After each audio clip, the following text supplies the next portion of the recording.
This call is now being recorded. Olá, alunos do sexto ano. Vamos dar continuidade com o nosso conteúdo.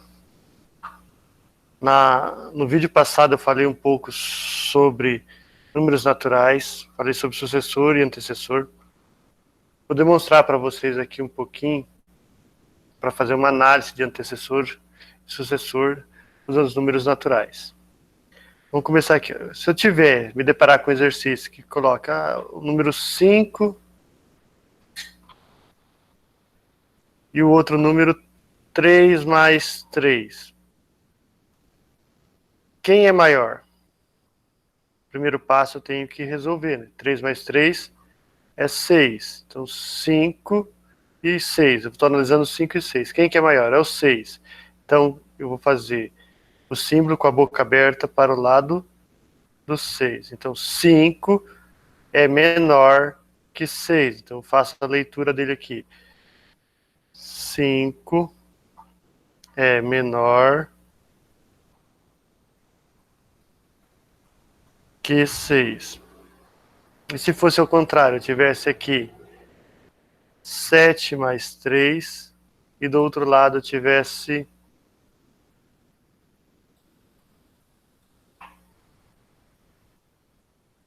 4 mais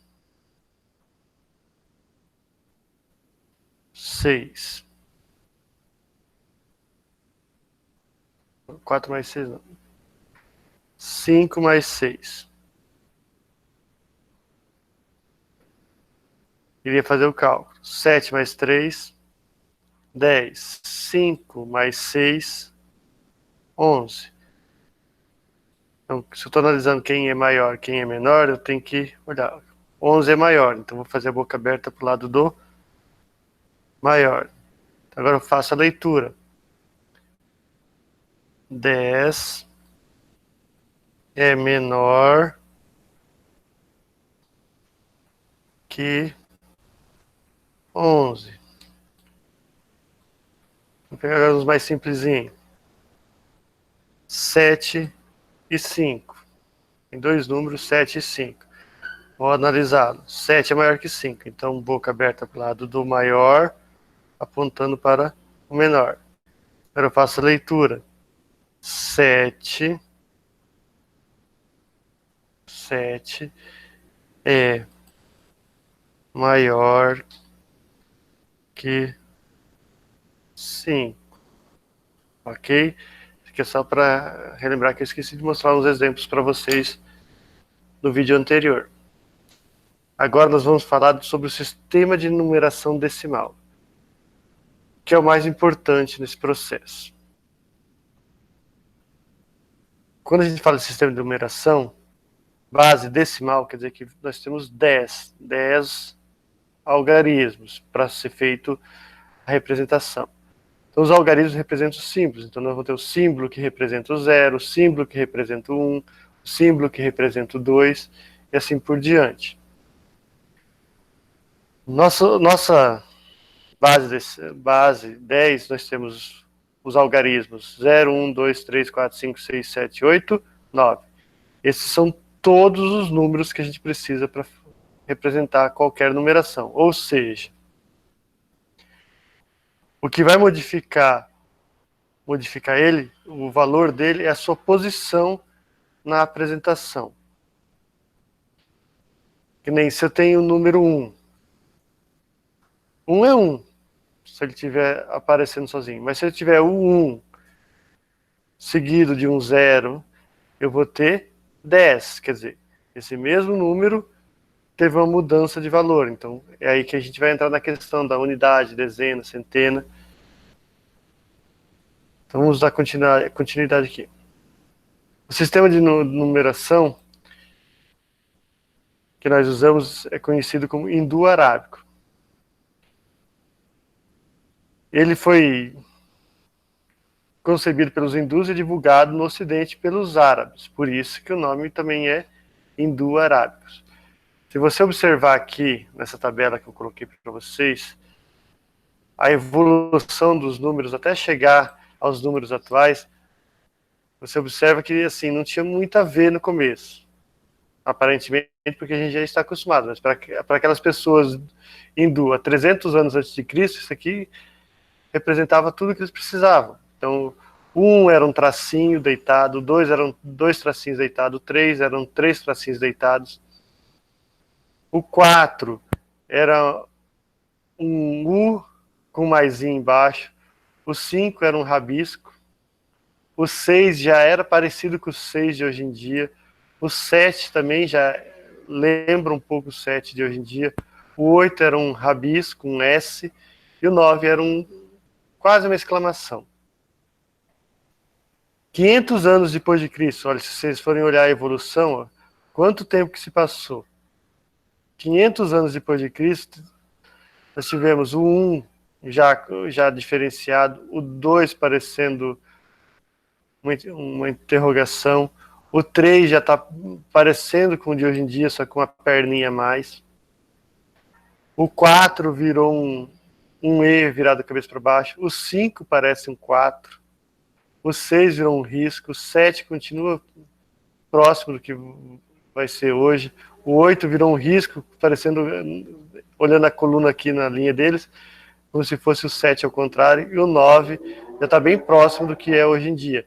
E já conseguiram incluir o 0, que era para poder aumentar as representações, representar o vazio. 900 anos depois de Cristo, os árabes começaram a modificar essa numeração. Então começou, o 1 já está bem próximo do que é hoje, o 2 ficou bem esquisito, o 3 ficou parecendo o 3, só que deitado.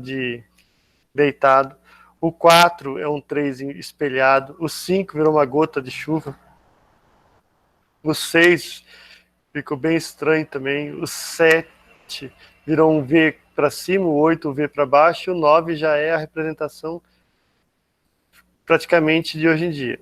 E o 0 continua representando vazio, está ali. Aí, 1000 anos depois de Cristo, teve outra evolução dos números. Se você observar o 1, já continua estando normal.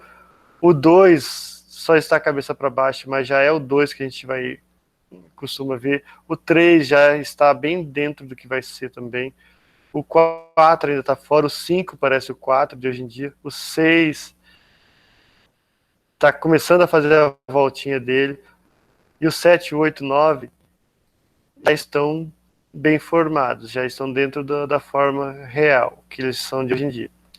E 1400 anos, passando 400 anos na Itália, a numeração já começou a aparecer bem fiel praticamente ao que é hoje em dia. Temos o 1, o 2, o 3, o 4, o 5 está meio estranho ainda. O 6 já está formando o 6 certinho, o 7, 8, 9 e o 0 já estão bem formados. E a atual, que é a nossa numeração que a gente conhece, que é 1, 2, 3, 4, 5, 6, 7, 8, 9. Então aqui você conseguiu ver a evolução da escrita do número, da representação do número nessa tabela. As características. O que a gente coloca de característica? Possui símbolos diferentes para representar quantidades de 1 a 9. E um símbolo para representar a ausência da quantidade 0. Quando foi iniciada a numeração posicional, que a gente conhece, não existia ainda o representante do vazio, que é o 0. Não existia o 0. Era bem complicado você conseguir fazer uma representação de 10, de 20, de 200, você tinha que deixar um espaço vazio para poder falar que ali existia uma mudança de classe. Então, o 0 na descoberta dos números foi a parte mais importante para a evolução dos números que a gente conhece hoje, que ele ficou infinito, por causa da criação do 0. Como os números é um sistema de valor posicional, então o símbolo do número pode representar qualquer outro número dentro das classes. Aqui eu coloquei um exemplo, porque nosso sistema decimal é agrupado de 10 em 10. Então, toda vez que chegar no 9, eu estou mudando a classe. Então, de 1 a 9 eu tenho unidade, ou de 0 a 9 eu tenho unidade. Quando chega no 10, eu mudo a classe para dezena. Então, a primeira denominação que a gente tem, ó, 10 unidades, uma dezena, 10 dezenas, uma centena, 10 centenas, uma milhar, uma unidade de milhar, e assim por diante. Então, o que eu tenho que compreender? O que é valor absoluto e o que é valor relativo? Nosso sistema de numeração, a gente utiliza o valor relativo, porque de acordo com a posição dele, a gente vai saber qual que é a classe ou a ordem que aquele número ocupa. O valor absoluto é o valor do número, o valor da representação dele, independente da sua posição. Que nem se eu tiver o número 30 e perguntar para você qual que é o valor absoluto do número que aparece na dezena, você vai saber que o valor absoluto é 3. Porque o valor absoluto é o que representa aquele número, não é a posição dele durante o processo. Então, o valor absoluto é o que o número representa. O valor relativo é o que depende da ordem que o algoritmo se encontra. Que nem no 30, se eu pedisse para você, aqui no 30, que tem o 3 e o 0 na sequência, se eu pedisse para você qual que é o valor relativo, você ia me falar que é 30 ou 30 unidades. Então, o valor relativo dele é 30, porque o 3 está acompanhado do 0, então o valor relativo, o posicional que o 3 representa é 30. Então, a única coisa que você tem que saber é que nosso sistema de numeração, a gente trabalha com valores relativos, que é de acordo com a ordem que ele aparece, você vai nomear o valor desse número. Vamos aqui para um exemplo aqui. 567. O número 567, se eu olhar, classificar ele de acordo com o que está aparecendo aqui, ó, o 7. O 7 representa unidades, então tem 7 unidades. O 6 está dentro da representação aqui de dezenas. Eu tenho 6 dezenas, que representam 60 unidades. O 5 aqui está representando centenas. Eu tenho 5 centenas, ou 500 unidades. Outro exemplo, 2043. Ó.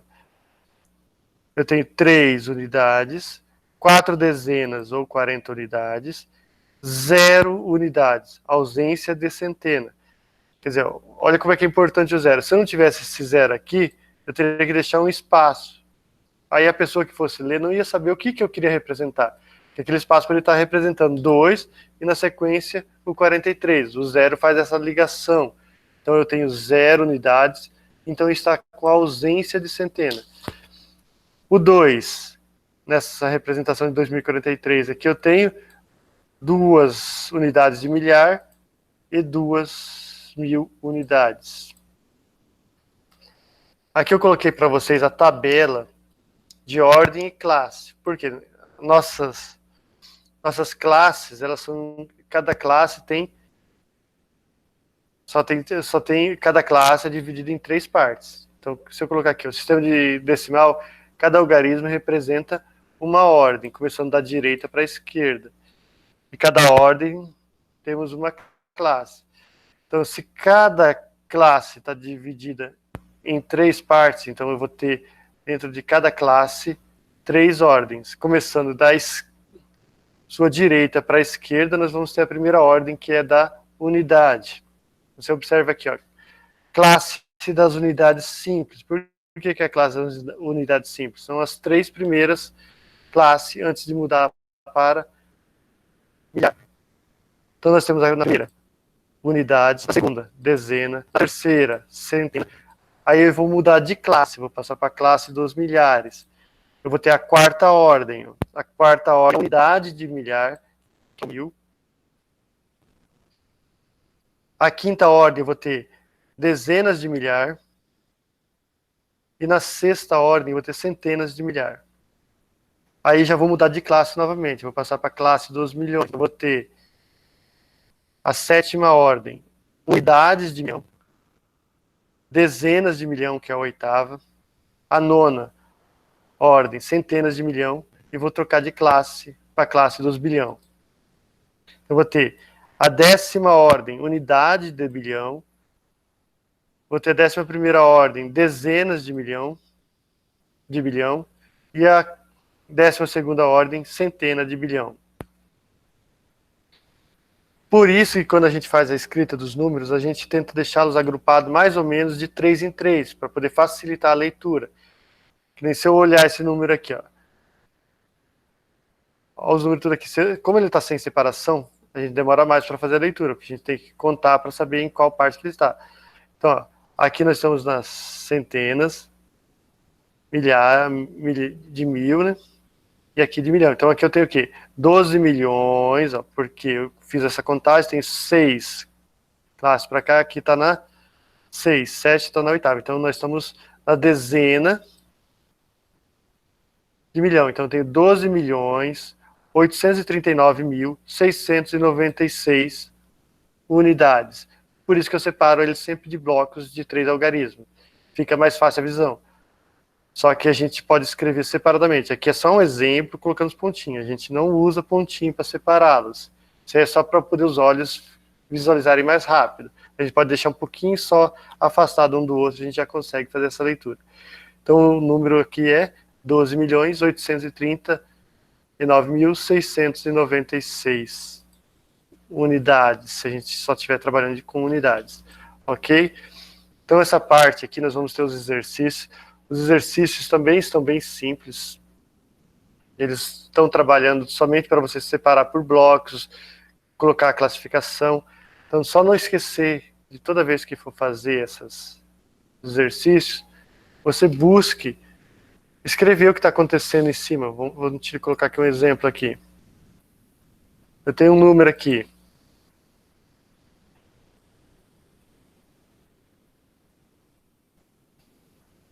Aí eu quero que você escreva para mim a ordem desse número. Então, qual que é esse número aqui? Separei aqui para saber, ó, tem 3 aqui, então ele está na classe, ó, primeira, segunda, terceira, quarta, quinta classe. Então está nas dezenas. Então eu tenho aqui 10.000 unidades na parte somente da quinta classe. Então eu tenho 12.676. Como é que eu vou fazer aqui para fazer os exercícios? Quero que você coloque aqui, ó, primeira classe. Então, primeira classe das unidades. Vai fazer o outro aqui. Segunda classe. Dezenas. Terceira classe. Centenas.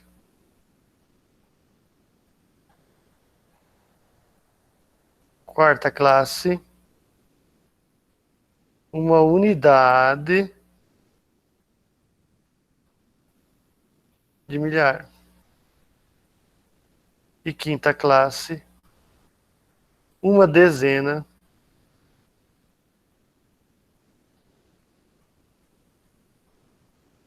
de milhar. Fiz o exercício, representei, eu poderia ter colocado aqui em cima também, ó. Unidade, dezena, centena,